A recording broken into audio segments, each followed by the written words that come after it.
All right, it may be the All-Star break, but not for the Rickey blog. What's up? I'm Alex Espinoza.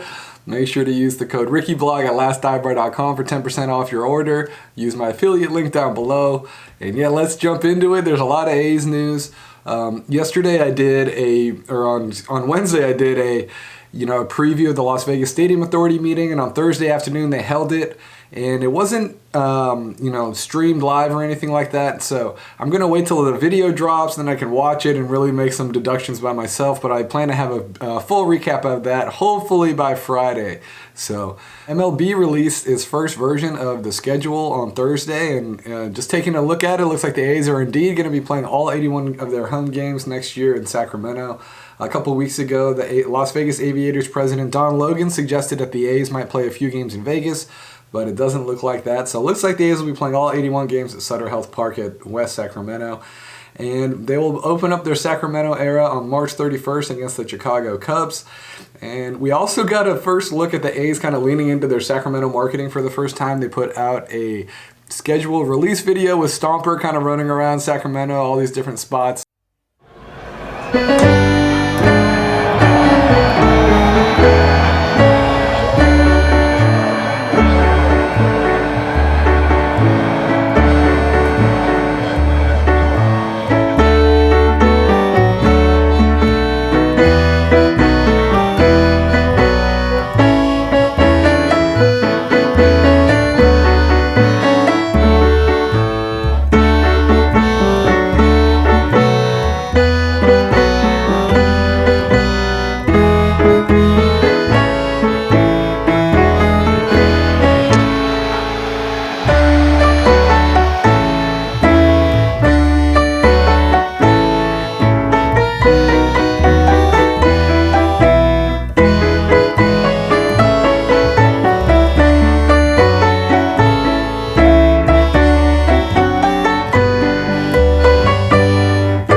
So shout out to Stomper. I hope he doesn't melt out there in Sacramento. But we also, the big question coming into the Sacramento move for next year with the A's, their temporary 3 to 4 year relocation up there, is the day games. A couple weeks ago it was, I think, over 105 for 7 or 5 out of 7 days, something like that. Like it's crazy hot up there in Sacramento sometimes. And of course they'll be playing on synthetic turf with no dome. They'll be the only team in the league to be doing that. And so it looks like, by my count, it looks like the A's will have a minimum of 17. They need to have a minimum of 17 day games, just based by the rules that were laid out by John Shea in his article a couple weeks ago about the scheduling. Of course, on Sundays, every team has to start by 1:15 on the West Coast because Sunday Night Baseball is supposed to be an exclusive window for ESPN. And then on getaway days, if the visiting team visiting Sacramento has to travel more than 2.5 hours by plane, either to go to another city or go back home for an off day at home, they will, they have to play a day game, basically a getaway day. So by my count, there's 4 midweek day games, so the schedulers did a pretty good job of trying to minimize that effect, but there's 13 on Sundays, which are just unavoidable. So, Shea also spoke to Rob Manfred at the All-Star game in Texas. Manfred does an annual address there and, took some questions. John's always, I really appreciate John for, really asking Manfred these questions every year, every opportunity he gets. But he did, he got Manfred to talk about Sacramento quite a bit. I wasn't there, but I'm assuming he was the one asking these questions and everything, but he did some great reporting out there from Texas. And this is what Manfred had to say about limiting day games. Manfred said, "In terms of constructing the schedule, we were very careful to try to limit the distances that would have to be traveled by clubs from Sacramento on getaway days and hope that we could get some flexibility on that getaway day issue. All of the conversations on this effects side of Sacramento have been focused on player safety and health issues, and we think we have the best possible plan to mitigate the heat issues that there are as a result of the climate in Sacramento. So who knows? Maybe the A's will be able to get even a few more night games in if they can get away from that 2:30 rule. But those 4 games, it looks like teams either have a home off day on the East Coast or they're traveling to the East Coast or the Central Time Zone for the next day game. So it's kind of unavoidable. But to me, it looks like the most they could do is maybe reduce that by like 4 more games right now. So Manfred also discussed the synthetic turf issue in Sacramento. He said it has a specific hydration component to it in terms of water being added to it to cool the surface. So even though it's synthetic turf, looks like they'll still be watering it to keep people cool. So I guess they got it all figured out. And Bill Shaken of the LA Times also interviewed MLB Players Association Executive Director Tony Clark, who expressed frustration that the Sacramento schedule presents so many problems and issues and possible health concerns for the players going forward. Shaken quoted Clark as saying, "It's important to have as much runway as possible. These decisions needed to be made yesterday as a result of where we are in the calendar and the adjustments and considerations that players and their families are going to have to make." And then Shaken also added, "The union has no say in whether the A's can play in Sacramento, but the MLBPA must agree on whatever plans the A's and the league propose to bring to the minor league ballpark up to major league standards and address the health and safety of players." So, I believe right now they're constructing a new separate, major league style, quality clubhouse that'll still be beyond the outfield wall and left field because there's no other place to put it. So that'll be a little different. And, I still don't think, they're going to have like the weight rooms and the training rooms and the, everything that big leaguers are used to these days. But we'll see how it all goes up with all the refurbishments that I believe the A's are footing the bill for all of that stuff. So, and when it comes to the schedule, it's also worth noting that the A's are being listed as ATH instead of SAC, like, or OAK like they were in the past forever. It's just weird not to see OAK on there, just see ATH. It's just like, what? Just a reminder that the A's are now a vagabond franchise starting in about 10 weeks. So, they're really kind of avoiding an association with the city, which kind of has to be weird with the fans. But who is on board is the Kings. Of course, the Kings are owned by Vivek Ranadive, who completed a purchase for the River Cats a couple years ago and kind of made this, gave John Fisher shelter in the middle of a storm here. But, it's still kind of weird because, the River Cats are a Giants AAA affiliate. I know they just have a player development contract or whatever, but this is just kind of the new normal now, and I'm sure the Giants are stoked. They're like, all right, see you later, A's. We got the Bay Area to ourselves. They're going to be the Bay Area's only tenant starting next year. I think that is what the Giants are happy about, So, and speaking of the Giants and Oakland and the Bay Area, supposedly there's an MLB gag order going around the East Bay for possible investors to the team. So, we've had a lot of stories from the Chronicle and the LA Times the past few days, including this one from Scott Ostler, who shared an interesting nugget. I think it might have been out there before, but it kind of just got brought up to the surface again, and just kind of thinking about it again. But this is what Ostler said in regards to the A's and their efforts to, go to Sacramento and ultimately leave Oakland, So this is what Ostler wrote in a recent story. He said, "Why is it then that various Bay Area groups interested in buying the A's and keeping them in Oakland or bringing an expansion team to Oakland have been warned to keep quiet about their interest or risk being crossed off the list of potential buyers? That warning has come to prospective buyers from Oakland officials who say that they have tried to get MLB to lift that gag order so the world can know that there are folks who believe in Oakland as an MLB city." In short, it sounds like maybe, the commissioner's office is telling the city of Oakland to tell local investors to shut up about any potential, bringing anybody to Oakland. It's just really too bad. At this point, it seems like MLB is just more hell-bent on getting out of Oakland than to getting the A's somewhere. I think they just want the Giants to own the Bay Area market, have it be a one-team market, And I think this goes back all the way to Bud Selig's tenure. I came across, I've seen this interesting clip. It's from 2001 from Selig during an interview, and he says that the A's moving to Oakland, and this is in 2001. This is when the A's were, they had this, Giambi, Tejada, the big three were there, so they were in the middle of a cool run, and of course the Giants were, doing with Barry Bonds and everything like that.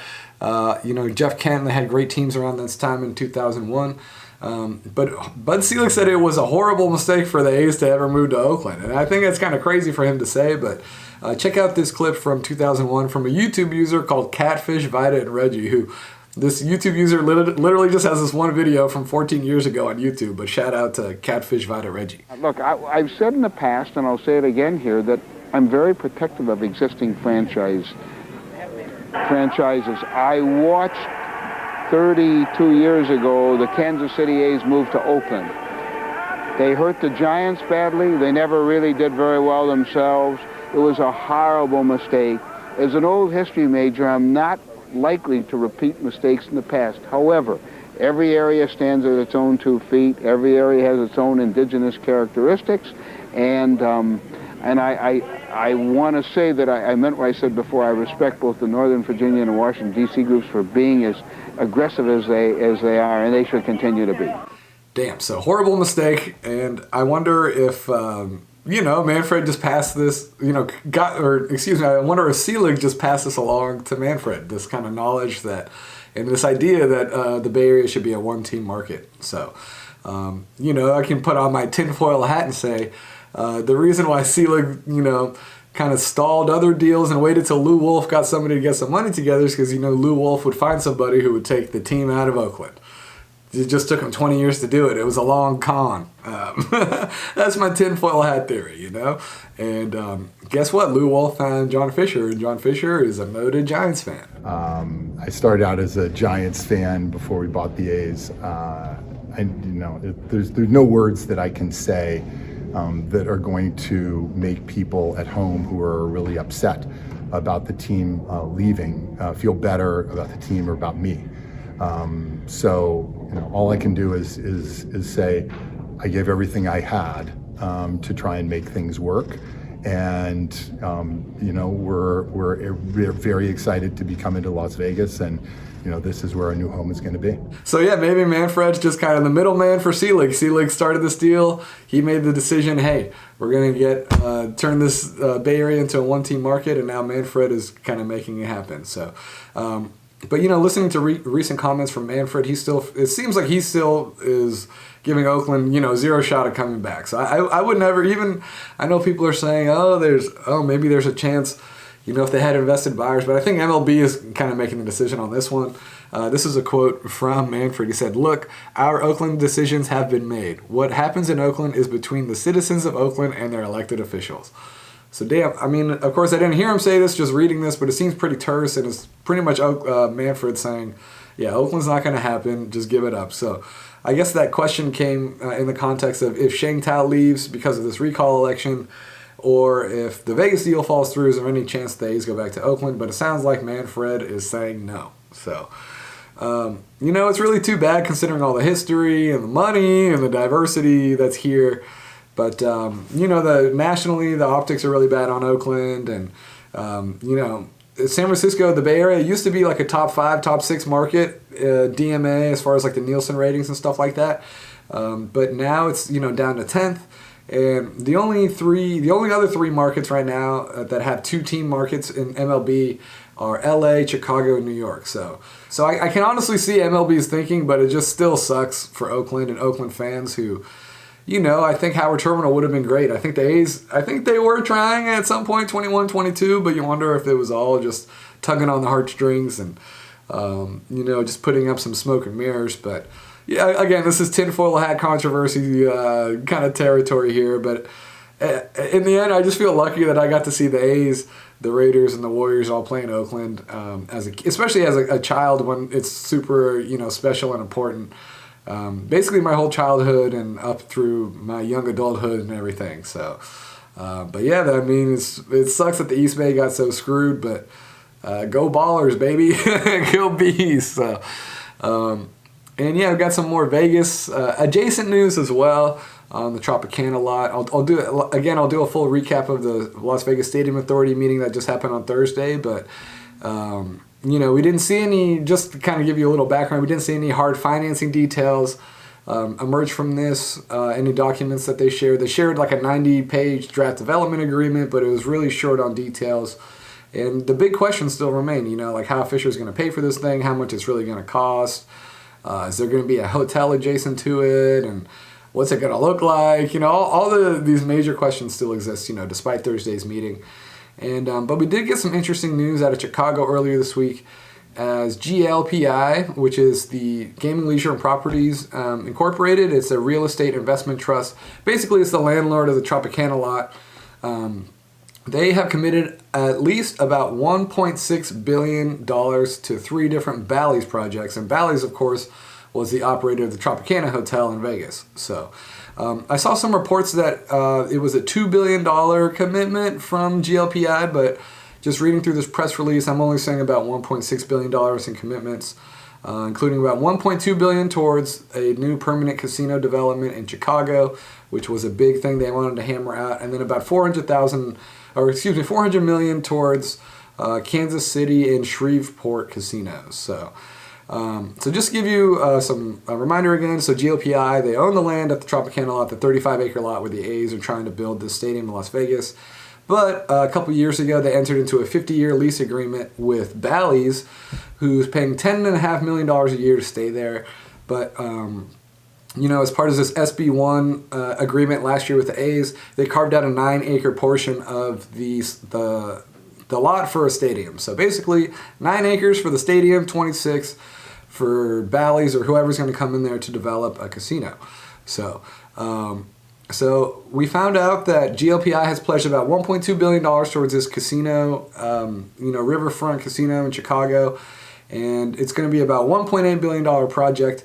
And GLPI has included in that $1.2 billion is about $940 million for hard construction costs. So I don't really know how this affects Bally's debt or what's going on, but before this deal, Bally's was already about $3.6 billion in debt reportedly, and they were $800 million short of getting the funding done for this deal. So GLPI kind of saved the day and get this done.